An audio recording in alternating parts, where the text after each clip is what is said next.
तो एक टीचर क्या होता है, पेरेंट्स और स्टूडेंट के बीच का ब्रिज होता है। टेक्नोलॉजी जो उनको ट्रैप में फंसा रही है या सेवेरल टाइप्स के। क्वेश्चन का आंसर ढूँढने का मतलब गूगल लेंस में सर्च करना। एक स्टेप भी उनके हिसाब से नहीं हुआ, फिर उन्हें बुरा लग जा रहा है। आज की जो स्थिति है उसमें एज़ एन पेरेंट हमें ये समझना होगा कि बच्चा एक छोटी दुनिया में नहीं जी रहा है, वो एक बहुत बड़ी दुनिया में जी रहा है।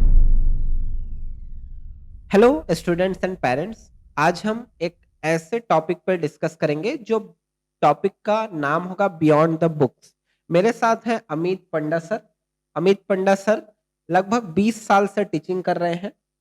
हर एज ग्रुप को पढ़ाने का, हर एज ग्रुप के साथ कनेक्ट करने का एक ठीक-ठाक एक्सपीरियंस है पंडा सर को।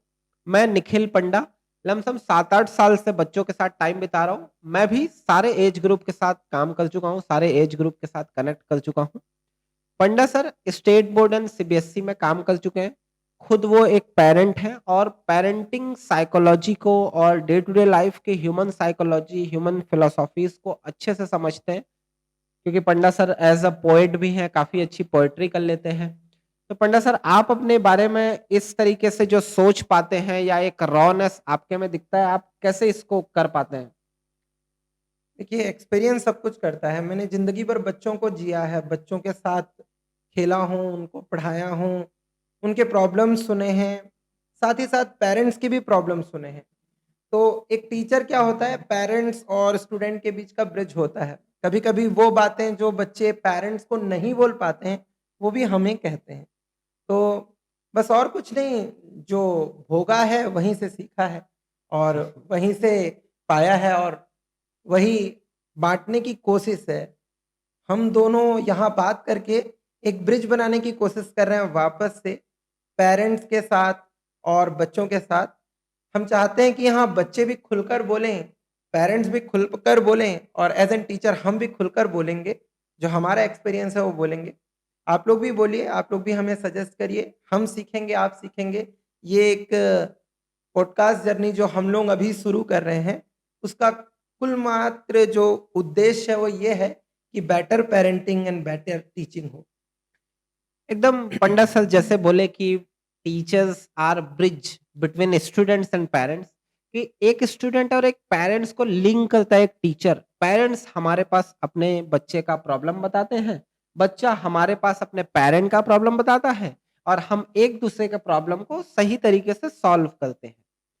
या हम यूँ कहें तो आजकल पेरेंट्स शायद उतना टीचर्स से प्रॉब्लम डिस्कस नहीं कर रहे हैं, बट बच्चे आके प्रॉब्लम डिस्कस कर रहे हैं। बहुत चाहे वो ज़्यादा। पेरेंट्स का हो, चाहे एकेडमिक्स का हो, चाहे नॉन एकेडमिक्स का हो, या आजकल के डे टू डे लाइफ में टेक्नोलॉजी जो उनको ट्रैप में फँसा रही है या सेवेरल टाइप्स के। एकदम। तो पंडा सर, आज के ज़माने में जो टेक्नोलॉजी इतनी आसानी से एक्सेसिबल हो गई है और बच्चों के लिए जो इतने सारे ऑप्शंस आ गए हैं कि वो एक टीचर के जगह पचासों टीचर से पढ़ सकते हैं। एक टॉपिक जो उन्हें पढ़ना है, आसानी से यूट्यूब पे सर्च करना है और 5G अनलिमिटेड डेटा तो है ही हमारे पास और उन्हें कम से कम 100 डेढ़ 100 टीचर मिल रहे हैं हाँ। और ऑप्शन भरे पड़े हैं, ठीक है? और उसके साथ वो प्राइवेट ट्यूशन्स भी जा रहा है, प्राइवेट महँगे-महँगे स्कूल्स में भी पढ़ रहा है, फिर भी बच्चे परेशान हैं।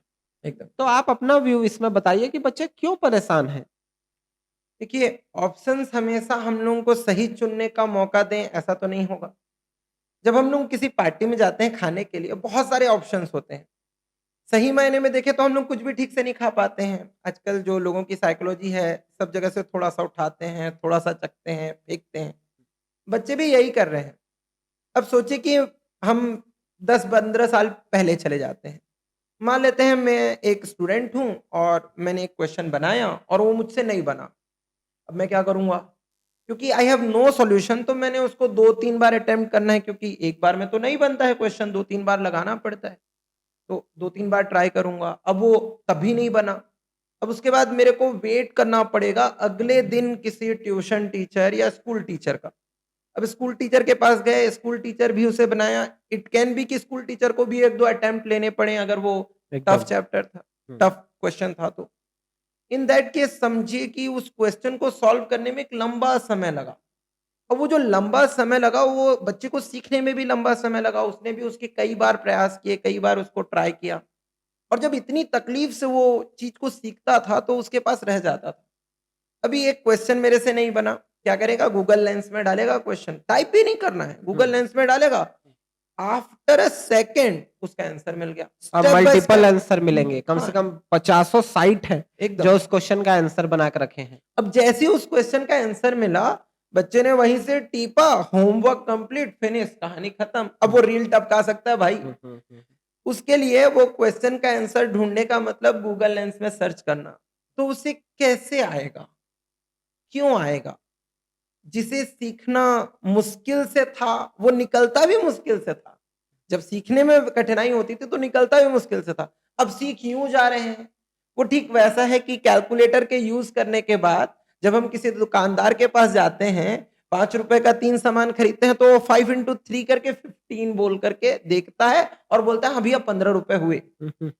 वो जो कैलकुलेटर था उसने पहाड़े और बेसिक कैलकुलेशन से लोगों को दूर कर दिया। ठीक इसी तरह से आजकल जो एआई और इंटरनेट ने जो इतने आसानी से सॉल्यूशन और इतने सारे सॉल्यूशन दे दिए हैं, उससे क्या हुआ है कि बच्चे को आंसर सीखने की ज़रूरत जो उसके अंदर जो चाहत थी वो खत्म हो गई है।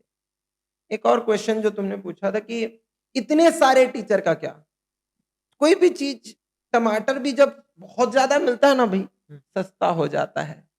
हो ये गया है कि समाज ने सुविधाएँ देकर टीचर को सस्ता कर दिया है, बहुत आसान कर दिया है और ये बहुत ही खतरनाक स्थिति है क्योंकि जिसे समाज बनाने की ज़िम्मेदारी थी, अगर आप उसे सस्ता और चीप कर देंगे, उसकी महिमा को कम कर देंगे, तो समाज का बनना बहुत मुश्किल हो जाएगा।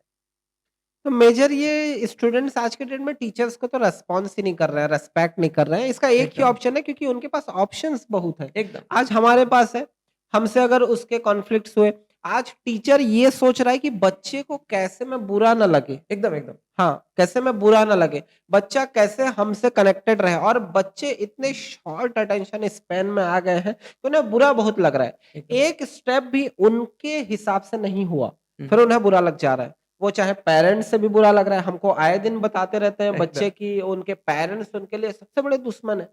एक आप दिन एक डाँट बार दिए। लैंग्वेज सुनिए किसी बच्चे का, वो पेरेंट्स के बारे में क्या बात हाँ, करता हाँ, है। हाँ। आपके पाँव के नीचे से ज़मीन खिसक जाएगी। एज़ एन पेरेंट आपको समझ आता हो, नहीं आता हो, पर जब हम किसी पेरेंट्स के लिए रिव्यू सुनते हैं किसी बच्चे के मुँह से, हमारे पाँव के नीचे से ज़मीन खिसक जाती है बच्चे उन। तो इतने प्रिटेंड कर रहे हैं पेरेंट्स के लिए कि पेरेंट्स समझ रहे हैं नहीं हमारा बच्चा तो एकदम हमारा है। एकदम, जी पापा, जी मम्मी सब कर रहे हैं बट हमारे पास आके बच्चे वो रिव्यूज़ देते हैं अपने पेरेंट्स का कि पेरेंट्स खुद को आईने में नहीं देख पाएगा। एकदम, एकदम। एकदम हाँ, सबसे बड़ा दुश्मन बता रहे हैं वो। हाँ, एकदम उनके लिए वो अपशब्द तक यूज़ करने के लिए रेडी एकदम, हैं और कर भी रहे हैं। एकदम। एक्सट्रीम। तो ये तो पेरेंट्स के लिए ड्रास्टिक सिचुएशन है कि उनका जो सबसे बड़ा एसेट है उनका बच्चा, आखिर एक इंसान क्यों कमा रहा है? आप एक पेरेंट हैं, आप क्या क्या है आपके क्या टॉप 5 विशेष हैं? हाँ, बस मेरा बच्चा अच्छा हो, वो संस्कारी हो, वो पढ़ लिख कर बड़ा आदमी बने, बड़ों की इज़्ज़त करे, माने, उसके अंदर कोई भी टैलेंट हो तो मैं उसे निखार पाऊँ, मैं ये चाहूँगा एज़ एन पेरेंट। पर आज की जो स्थिति है उसमें एज़ एन पेरेंट हमें ये समझना होगा कि बच्चा एक छोटी दुनिया में नहीं जी रहा है, वो एक बहुत बड़ी दुनिया में जी रहा है। और जिस दुनिया में वो जी रहा है, उस दुनिया से उसको बहुत सारा अच्छा और बहुत सारा बुरा मिल रहा है। हमें ये समझना चाहिए कि वो बुरा ना ले पाए और अच्छा ले पाए, इसके लिए एनवायरनमेंट बनाने की कोशिश करनी चाहिए। और एज़ एन टीचर जो हम लोग देख रहे हैं बच्चों के अंदर जो एक तरह का ज़हर-सा देख रहे हैं, उसे कम करने की ज़रूरत है। कम तब होगा जब हम बच्चों को समझेंगे, उनकी स्थिति को समझेंगे और उस हिसाब से हम बिहेव करेंगे।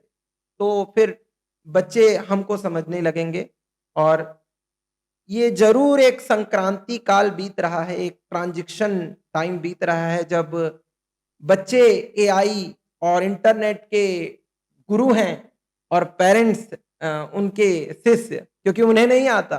पेरेंट्स एक तरह से रिस्ट्रिक्ट करते हैं और बच्चा दूसरे ऐप में सब कुछ कर सकता है। सब कुछ कर सकता है। उसको सब पता है और बच्चा सब बता रहा है अपने पेरेंट्स को, एटीएम कैसे ऑन करना है, पेटीएम में कैसे इंस्टॉल करना है, सारा कुछ सिखा रहा है। तो हमको लगता है हमारा बच्चा बड़ा स्मार्ट है। पर एक बार अच्छे से आईने देखने की कोशिश करें, बच्चे को कुरेदने की कोशिश करें, तो उसको 7 का टेबल नहीं आता और वो 12th में है। सही बात है। हम तो ये डेली फेस करते हैं कि बेसिक अलजेब्रा नहीं आता है और वो इंस्टाग्राम में ये जानता है कि क्लोज़ फ्रेंड्स में कैसे स्टोरी डालना है। एकदम, एकदम। एक पोस्ट डालेगा जिसमें वो 10 लोग देखेंगे और उसको 200 लोग नहीं देखेंगे। ये ये वो जानता है, समझ रहे हैं? वो अलग-अलग और एज़ एन पेरेंट मैं क्या समझ रहा हूँ, मैं तो उसका इंस्टाग्राम देखता हाँ, हाँ, हूँ, हाँ, हाँ, वो तो हाँ। सब कुछ अच्छा-अच्छा करता हाँ, है। वो पेरेंट्स समझता है कि इसके फ़ोन में तो कुछ नहीं है, जबकि एकदम। वो इतने अच्छे-अच्छे हाइडिंग ऐप्स रखा है, जिससे उसके सारे कर्म-कांड हाइड होके बैठे हैं और पेरेंट सोच रहा है कि सही मैं बात। तो एकदम मेरा बच्चा तो मैं तो टेलीफ़ोन चेक करता हूँ, सारा कुछ हो रहा है। तो अजीब-सा सिचुएशन में फँसा हुआ है पेरेंट्स भी, स्टूडेंट भी। स्टूडेंट अपने आस-पास के टेक्नोलॉजी से इतना घिरा हुआ है कि वो ये सोच ही नहीं पा रहा है कि कल की डेट में मैं कैसे करूँगा और कैसे सर्वाइव भी करूँगा जिस तरीके से हमारी इकोनॉमी बूस्ट हो रही है। ओह! इन्फ्लेशन जैसा बढ़ रहा है। पेरेंट्स अपना ड्यूटी कर रहे हैं, ड्यूटी में ये आस-पास की दुनिया देख रहे हैं, उसका फ्रस्ट्रेशन आके घर में उतार रहे हैं, जिससे स्टूडेंट और परेशान हो जा रहा है और दोनों के बीच में कनेक्टिविटी हो नहीं पा रही है। हम, मैं और अमित सर ये कोशिश कर रहे हैं कि हम दोनों के बीच का ब्रिज बनेंगे, एक कनेक्टिविटी बनाएँगे और वो कनेक्टिविटी अगर आप थोड़ा पेशेंसफुली 5 मिनट, 10 मिनट देखेंगे, तो डेफिनिटली 1 महीने, 2 महीने में बहुत चेंज फ़ील करेंगे। कैसे पढ़ना सर? एकदम, यही उद्देश्य है हमारा। तो दोस्तों, चाहे वो पेरेंट्स हों या बच्चे, हम आप लोगों से बस ये कहना चाहेंगे कि खुलकर बात करिए, कमेंट करिए और बताइए हमको आपके प्रॉब्लम्स। हम उन प्रॉब्लम्स पर बात करेंगे। जो हो सकेगा उसके जितना हो सकेगा सॉल्यूशन निकालने की कोशिश करेंगे और हम और आप मिलकर एक बेटर पेरेंटिंग, बेटर चाइल्डहुड बनाने की कोशिश करेंगे। तो इस नोट पर ये वाला पॉडकास्ट एंड करते हैं। फिर मिलते हैं अगले पॉडकास्ट में। Thank you.